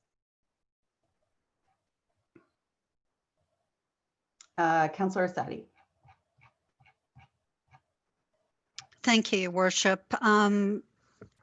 You know, in going through the report and just listening to that conversation and the discussion on the attachment of the Orbit Master Site Plan requirements, you know, I feel that the MZO tool that the town is using is not designed to bypass environmental requirements, and they've identified the tools that are needed to design the runoff solutions and respect the lakeside environment. And I'm confident that the site plan applications and approvals that have to go through the town, and they include the sustainability infrastructure principles. But you know, I recognize that the same as Councillor Waters, that people are still concerned that there isn't a control. And I don't want to, you know, sidestep any debate, but one of Councillor Waters' questions about addressing the concern by residents, you know, is a perfect lead into, you know, with your permission, Your Worship, is that I do have a friendly amendment that I would like to bring forward, but maybe after discussion. I think that it itself will maybe help to alleviate some of the concerns that residents have, or even some of the council members, you know, when I bring that forward. And my seconder on that will be Councillor Nicol. So I don't know whether you want me to bring that forward now for a friendly discussion, or continue discussion on this, if you allow me the latitude to come back to it. I think that might be best, so that we aren't then trapped with just doing discussions about the amendment, because I think that there probably be more input on this recommendation that's on the floor. Any other questions or comments? Councillor Van Berkel. Thank you, Your Worship. Again, I'm totally in favor of the orbit and the train station and everything else, but I don't think the MZO is the right tool. And if I listen to what's being said here, that everything has to go just exactly the way it's supposed to go, then why do we need this MZO? Why? I mean, you know, we're going to do all these things. Why? To hurry this project up, you know, a year or two? If all these things are going to be done, why do we not want to be in control? Because I'm afraid with the MZO that probably the developers, and I'm sure all the landowners are in favor, or developers, are going to have much more power and the ministry than we are. So if all these things have to happen anyway, why do we need this? So, I've got a problem with that. And I just can't wrap my mind around it. It's in my ward, and, we flood out 2-3 times a year, and I just want to make sure that everything is as it's supposed to be. And that's why I have the problem. Thank you. Who wants to take that one? Mr. Rayner? I'll start, Your Worship, members of council, through you to Councillor Van Berkel. Certainly appreciate your comments, sir, and I know we've chatted about it too. It's a challenging one for sure. The only thing I can offer is that the unique circumstances of the financing that is in play now is something we're all learning how to work through. And the critical piece of this story is that you need the certainty to provide the developer with the confirmation that they will recover the costs of the station. Typically, public infrastructure of this nature is provided by the province. But even more generally, as you know, Councillor Van Berkel, we have development charge background studies, we have development charges, the development charges fund the public infrastructure, and so there's clarity of process of how that moves through, and it can move through concurrently with planning approvals. In this case, Metrolinx is saying, look, we're ready to move ahead with your station, and we want, and if you want, we can begin right away. As soon as the developer's ready to put shovel in ground, there's the developer saying, let's go. So there isn't the typical window of time to be able to get all of those kinds of procedures and financing pieces in play. So the MZO is what fast tracks that to provide that financing certainty. That's the only piece that I can offer. Thank you. Just to follow up, Your Worship. Absolutely. So what I'm understanding here, that it's a money thing. It's money we need through development charges and whatever else to get the infrastructure in. And I totally understand that. I still have a problem with the MZO. Can I add to something, Councillor Van Berkel, that I think probably you more than anyone on council will remember? So definitely the one issue is that there is no appeal process, right? So that's the stickler. Yeah, I know that. And what I think will happen, and this is, I think I said this at the last meeting, but I'll repeat it anyway. So we go through the regular process. We go through a zoning bylaw or an OPA. There will be a lineup of developers and speculators throughout the town of Innisfil to appeal it, because they want the growth. They've got a piece of land they own somewhere else, and they want to build on that land. So what happens typically is there's an appeal process, and then they'll offer a settlement. I'll withdraw my appeal on the orbit if you let me build 100 single family homes on this greenfield over here. And what happens with the town is then we're caught between a rock and a hard place. So do we go and fight that developer for our process, for our vision, spend tens of thousands of dollars at the LPAD and not know the outcome? Because the outcome sometimes is not what we want. And sometimes we end up negotiating a settlement, which is not what we want, but so it erodes. And then you have the next developer in line who's going to appeal it. And his ask is, well, if I'll withdraw my appeal to the orbit if you let me build these homes over here. And LPAT sometimes can be the worst enemy, because you end up settling because it's better the devil you know than the devil you don't.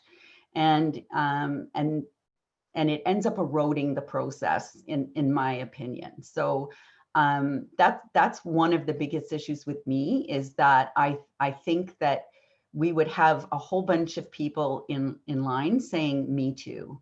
And I'm not a fan of MZOs. I think that they should be the exception and not the rule. And it's very, I'm very aware of the fact that once you do one, you could end up with a lineup of people outside the door.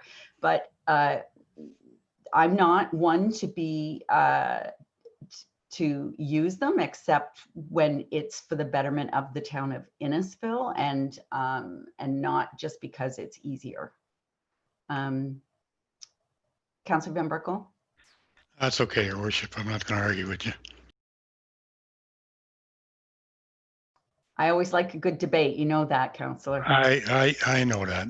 And, we can go on all night. It's you and I both know we sat in council long enough. Other comments or questions? Councillor Sadi. Thank you. For me as well, in using this MZO tool, we have it, as our CAO said, it is about the financing. We have a developer who has offered, Metrolinx has chosen the location. Residents have said that they've wanted transit in councils before this one. And here we have a developer who's willing to foot the bill of the $25 million to pay for this. If he didn't, it would and we wanted to achieve this without the developer. This would have to go through the regular process. And as you've mentioned, Your Worship, there is always appeals. And I think Mr. Kane had said before that this will probably be about 10 years. With appeals, it's probably 15 years before we'd ever see this realized if this was not happening with the developer. And if we take a look at anything like trying to put 25 million now, when we were on council, even last term, and looking and councils before, trying to get wastewater up to the 400 corridor.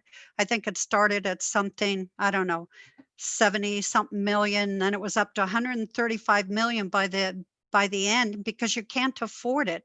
The longer it goes, it's 25 million now. But if you wait 10 years, what is the cost then? So I don't think it's wrong for looking at this so that the developer who's agreeing to pay the full cost of the transit station in Innisfil needs the approval for the housing to finance this. Like any business owner, they have to obtain the necessary development loan financing to make good business sense. And otherwise, residents and we would have to bear these costs, and the cost would escalate to double, and that doesn't even count the town's debt load financing. So from a financing option, and I see the benefit in looking at this document and the tight criteria that staff have put into this. I do not, I'm not trying to discredit Councillor Van Berkel's concerns, because everybody wants to make sure that there isn't any environmental issues or escape clauses that would prevent more or reducing the flooding or not addressing that in this area. That is a concern. Thank you. Any other questions or comments? Councillor Nicol? Thank you, Your Worship. At our last meeting, obviously, Council agreed that we continue down this path, and we directed staff to inform the province of our intent. Tonight, to ensure transparency, we held off for another few weeks to consider further comments from the public. We acknowledge the time and the planning that's gone on and the resident engagement that has occurred to this point. Although it seems sometimes that there are adversarial interactions between the development community and the towns in which they build, we are truly aligned in this project with the Cortel Group and the other developers in the area to create what we, the town, wants. This was not a plan initiated by the development group trying to change the intensification targets just to build condos. This is the town of Innisfil's vision to build a mobility hub while absorbing the influx of residents that are coming. We aren't interested in building just a kiosk to get on the train. We're building the heart of a transit-oriented community without detrimentally changing the essence of Innisfil. As for any environmental concerns, I know Councillor Waters and myself both sit on the Conservation Authority boards, and I believe that we both see the great opportunity that this provides and the protection that it brings as well. And I know that Council had heard about the Pickering MZO, but to me that's completely different. That's a developer-driven design, and although I read that the town and the county there are also supported, and even the Toronto Conservation Authority has signed off an agreement for compensation for any impact to that. In our orbit, there isn't a wetland or EP lands that are impacted. But if we have some other motions that come through, I think that we'll be able to engage our residents to go forward. This orbit has been publicized nationally. It's seen great solution. We've seen a great solution in a 425 meter radius to absorb growth responsibly without detriment to the community. For the 6 years that I've been on council, we've progressed as a town. Council and staff have embraced change. We have pioneers and visionaries that have looked outside the box to achieve great things. We built our own healthcare facility. We have our own on-demand transit. We see the great benefits coming with our own utility company. And now we're just about to realize our own transit-oriented community and delivering on the vision for a mobility hub and to get a GO station functional by 2022. I'm looking forward to the vote for this. Thank you. Thank you, Councillor Nicol. Any other questions, comments? Councillor Payne. Thank you, Your Worship. I just want to say so much work has gone into this already by our staff. They've done so many technical studies and assessments and environmental studies. It's not that they're not doing what they're supposed to do. And I feel we have to show faith in our staff that they know what they're doing, and they don't want anything to happen to Innisfil. Like they want the best for Innisfil, because a lot of staff live in Innisfil, so they care about their town. So I just don't think that they would lead us in the wrong direction. And I honestly can't see a problem with this. And so I'm in favor of this, and I'm sure that in time everybody will understand and will agree that we've done the right thing, and Innisfil is growing and we have to grow along with it. So I am in favor of this. Thank you. Thank you. Any other questions or comments from members of council? Councillor Van Berkel? You're on mute, Councillor. Why wouldn't we send this to the minister if council approved the OPA and it was appealed? Why wouldn't we wait for that? We're giving up an awful lot for a station, you know.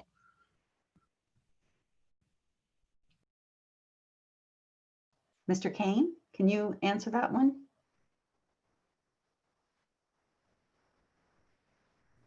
Yes, Your Worship. Through to Councilor Berkel, as I heard the question was, could we go through a traditional OPA process first, or zoning process first, then wait for to see if there's any challenges to LPAT, and then if there is, then go to the MZO process. A couple of observations there. One is that you would lose that the time involved in those respective processes, to run those through, and we're predicting a secondary plan process to be a fairly expedited process of 18 months to do that.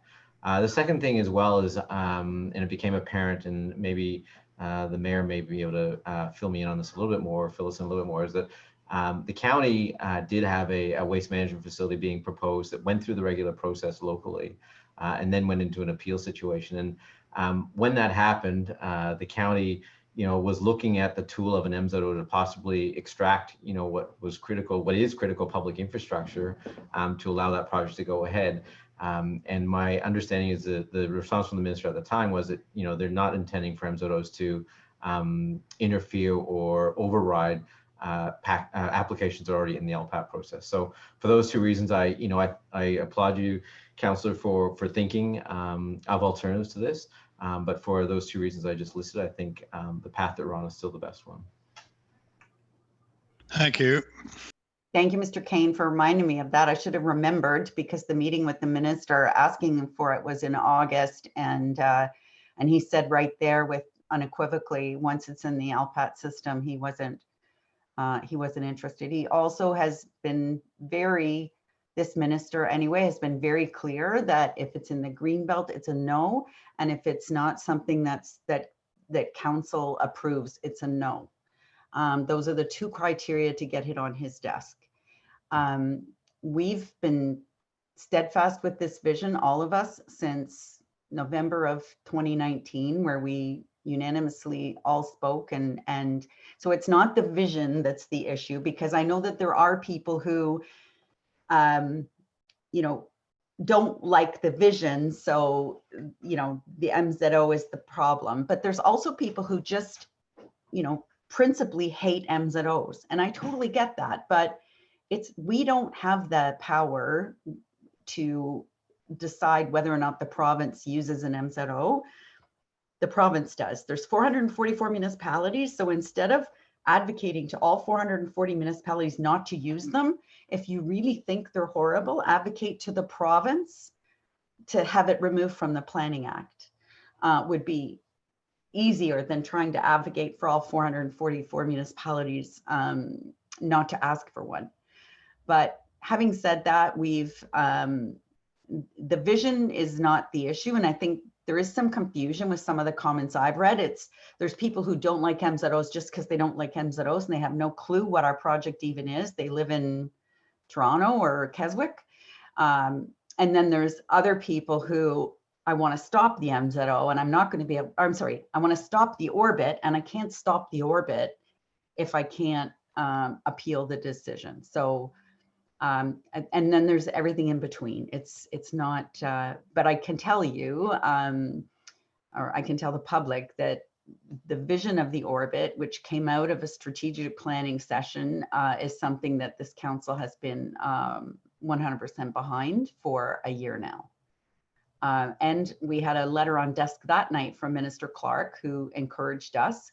And we have had, we've had I've had a meeting with Minister Clark, who said, way to go. You guys are doing fantastic things. This is our vision as well. And in fact, even last week or the week before, the Premier does daily briefings at Queen's Park. And last week, I think it was the 22nd, I could be wrong, when they introduced their transit-oriented legislation. And it was Associate Minister Surma who stood up to introduce the legislation, and she used the town of Innisfil as a shining example of towns that are doing it right. So it was nice to get a shout out from the province on that. Any other questions or comments from council? Councillor Waters.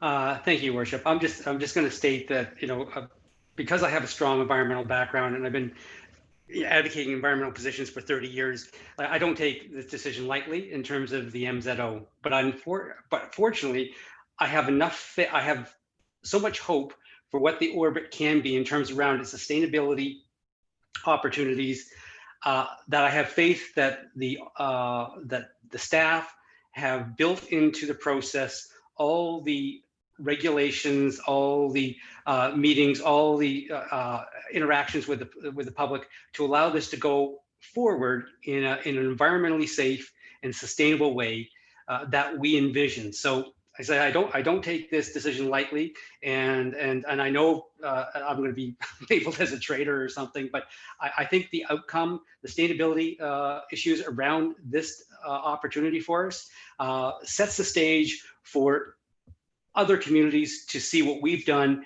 in terms of sustainability, because this is a path forward in terms of climate change and all the other environmental issues, transportation. It's a modern model of what is the right thing to do. Is the MZO the right tool? I think I would be afraid that if we didn't use the MZO, that this would all be lost in 10 years.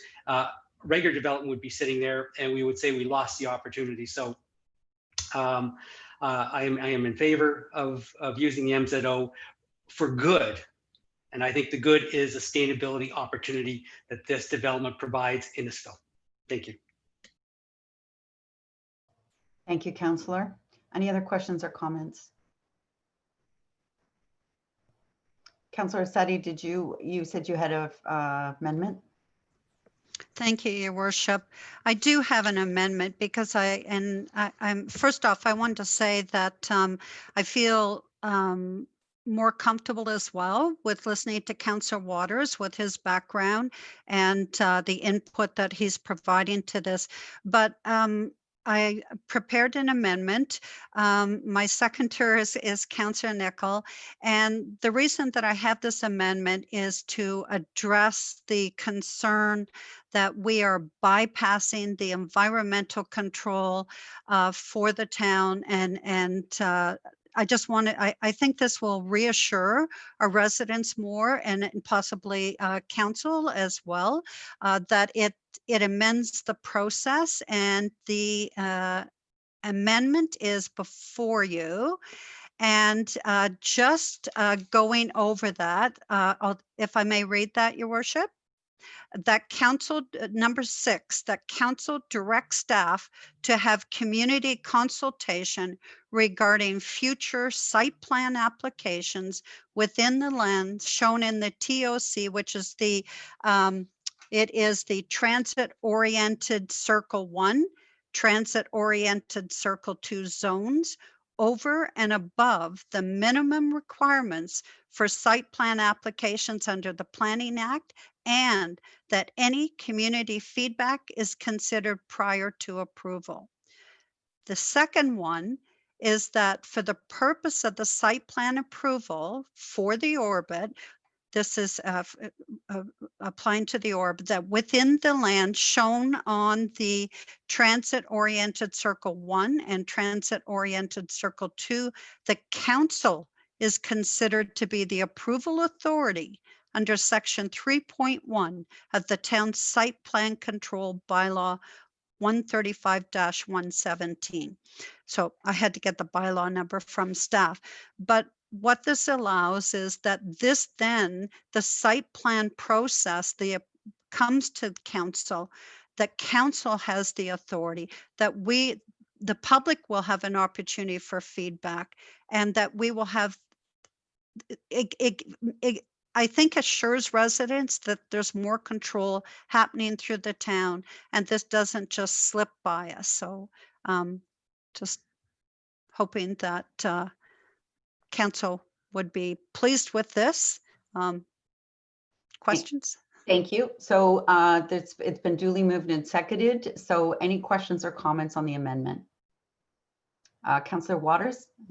Can I just ask for some feedback from Mr. Kane in terms of the wording of this, in terms of whether or not it presents any issues or provides some solid benefits? So just some feedback from Mr. Kane. Thank you. Mr. Kane? Yes, through your worship to Councillor Waters. Yes, thanks for the opportunity. This isn't the first time that the council's provided us direction to have additional public input on site plans. We've had at least one of our more controversial site plans on Sweet Road directed us to undertake that. So nothing foreign there. And in the spirit of the conversations tonight and the memo and trying to make the MZO as palatable as possible for people, we're quite happy to always consider feedback as part of a planning approval. So with respect to number 6, I'm fine. With respect to number 7, council always has the opportunity to pull in delegated authority, and certainly no one will be offended by council deciding to do that, especially on a project this important. I might note that in number 7, it does appear to be missing the word zones after TOC2. So I don't think it doesn't affect the operations of it, but I think just to be correct, we want to be consistent. So other than that, staff are quite comfortable with the amendments being proposed. Thank you. Councillor Fowler? Thank you, Your Worship. The one question I do have is the approval authority under section 3.1 of the town's site plan control. If we go through the MZO and it takes the power out of our hands, how does this put the power back in the hands of council if there's something that comes up that takes a right turn, or something that we severely disagree with, or for example, one or two members of council look at and go, wait a minute, no, something doesn't feel right here, we need to investigate. Like, what power does that give council that we are in essence giving away with the MZO? So this is the site plan control, not zoning, but Mr. Kane? Yeah, there's two parts to that question. The first one is regarding locally and the bylaw itself, 135-7. So in that bylaw, basically, what's typical is that, because site plan, quite often deals with, very, very technical matters, and deal with, land uses that have already been approved through the zoning process. The power to enter into those development agreements is vested with staff as that detailed design is taking place. So what this clause is doing is it's speaking to that delegated authority that section 135 hands down from council to staff, and is essentially pulling that back up from staff into the hands of council so that it can go through a more transparent process and have discussions in the public realm that we're seeing tonight. The second part of that question, I think, is with respect to the minister and reference to section 47 in that draft MZO. So what that section does is, and why that's included in the draft MZO, is it allows a wider perspective and gives us more depth to add sustainability principles to the site plan process that may not be captured in our official plan. So that's been asked to be included. What that means is that the minister can direct and will direct the town and the developer to enter into an agreement.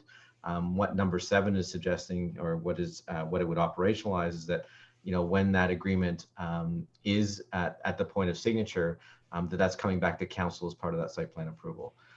So council is still going to ultimately see that agreement and the requirements in that agreement. Follow up? Sure, go ahead, Councillor.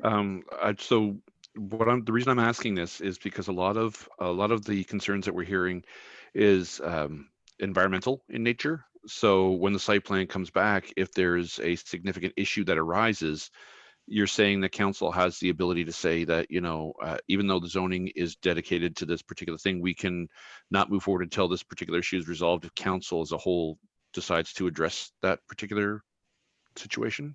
Am I correct in that understanding? Mr. Kane? Through your worship to Councillor Follow. Yes, I think that is a correct characterization of that. So, the other thing that's equally important that's being approved tonight is that list of site plan requirements that are enabled through that section 47 reference that we built into the MZO. So the idea being is that, if that final agreement comes back to council and council looks at, the orbit vision and looks at those sustainability principles that, are going to be adopted as requirements tonight, and they don't see that, then it will be certainly within council's purview to send that back and say, hey, we want to see more of this, or this is missing. Hopefully it never gets to that point because staff are, reviewing these in a great amount of detail. But if that was the case, and if council didn't feel that, those visions and those principles were being upheld, they would have the opportunity to send it back for amendments. Thank you. Thank you. And I would just point out, it wasn't that long ago when council used to approve every site plan, which we then decided was holding back, causing delays. And so at that point, we decided to delegate authority of site plans to staff. But on this item, I would concur with Councillor Sutty that I think it's important to be at the council level. My worry a little bit is that sometimes, particularly I would imagine with the orbit, there's going to be some of the most technically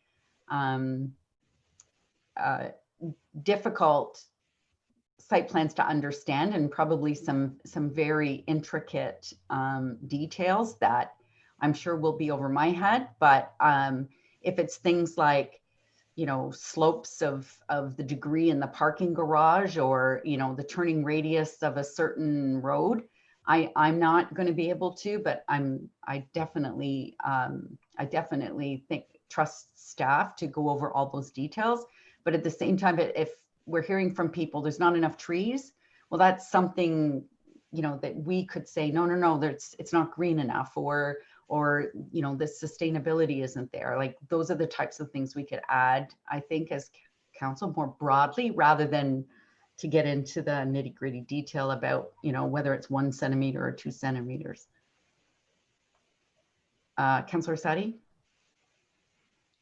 Thank you. And that's not my intention that, you know, we would dissect this, you know, piece by piece, but looking at the core, the major concerns, and that you know, they would come before council. Council would have an opportunity to review it, and the public has an opportunity for community feedback. And I think that's key. You know, if we're going to use the tool, we need to use it in a way that it's a win-win. Thank you, Councillor. Councillor Van Berkel? Thank you, Your Worship. And I agree with the recommendation, all of it except point number 3. And I want to go on record just to say that I do agree with the recommendation that's there, because I do agree with the vision and I do agree with the orbit. I just don't agree with point 3. And for that reason, I would vote against it. Thank you, Councillor. Duly noted. Any other questions or comments from council?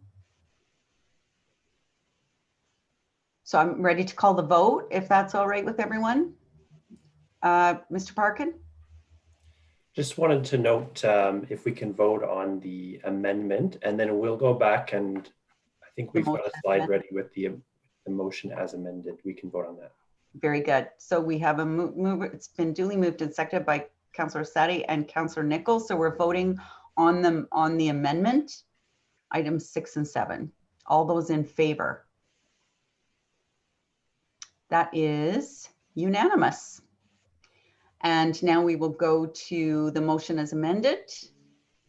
And I've forgotten again who the mover and seconder was, but it was duly moved and seconded, Councillor Nichols. And all those in favor of the motion as amended. Should have asked first if there's any questions or comments. Final. Seeing none. All those in favor of the motion as amended. 1, 2, 3, 4, and I will vote on this 5. And those opposed? And 2 opposed. That is carried. Thank you. That was great discussion, everybody. Next, we'll go to the confirming bylaw. And I would ask for a mover and a seconder to confirm the items that we dealt with the special council meeting this evening. And that would be Councillor Van Berkel and Councillor Payne. All those in favor? That is carried.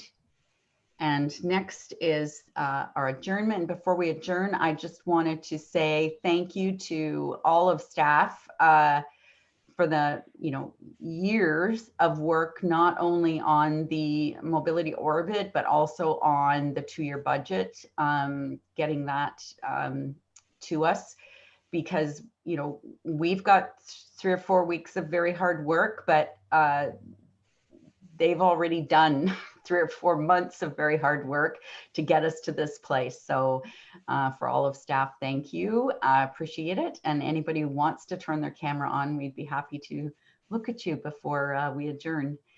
And then I would also ask for a mover and a seconder to adjourn. And that would be Councillor Nichols and Councillor Fowler. And we will see all of you for our regular council meeting on